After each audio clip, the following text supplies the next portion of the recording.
Brilliance Audio presents Storm of Visions by Christina Dodd, performed by Samantha Brentmoor.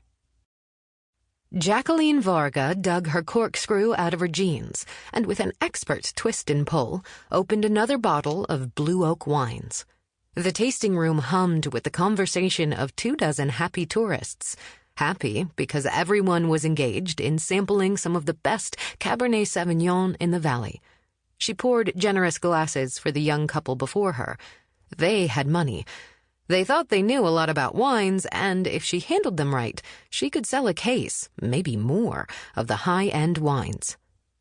Blue Oak Winery grows our grapes exclusively in our own estate vineyards, one in Napa Valley and one in Alexander Valley. She had given this speech 1,000 times, and it wasn't always easy to make it sound fresh. Maybe if she'd gone to Juilliard and taken acting.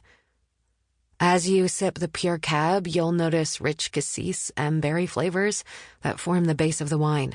Then you'll pick up the spicy, peppery flavor and a hint of cherry. They sipped and nodded, their brows furrowed. At the other end of the long bar, Michelle explained to the newest arrivals, two recently returned Marines. It's $20 to taste the wine, but we refund that amount if you buy a bottle. Leaning forward, she placed 2 glasses on the counter, and the Blue Oak logo on the crest of her right breast strained at her thin blue t-shirt.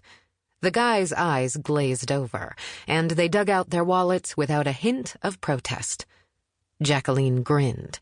She swore the vintner hired his female help by the size of their chests and how well they used them.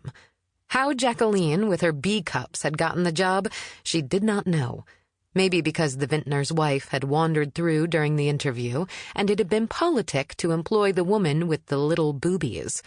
Probably because Jacqueline was 22 and level-headed, the kind of worker who could keep the tasting room under control, and did.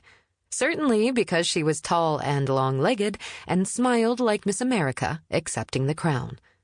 It was a character flaw, created by a mother who nagged at her to smile until it was easier to give in than fight. But she could never fill a Blue Oaks t-shirt the way Michelle did. A party of 6 finished their tasting and left, muttering about the heat. They were right. Spring had come with a vengeance, and the temperature had been unrelenting, like an upwelling of hell.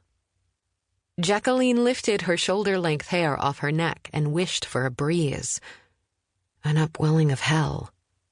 Hell. The word took on a sepia tint, and the word echoed in her mind, a soft, foreboding whisper. Hot, explosively hot, flames spurting. Hell. Hell. Jacqueline's breath slowed. Her eyes narrowed. Her hands, clad in fingerless leather gloves, curled into her hair. She stood, frozen in place, caught by a vision that clawed its way up from deep inside her, overwhelming her, taking her somewhere she did not wish to go.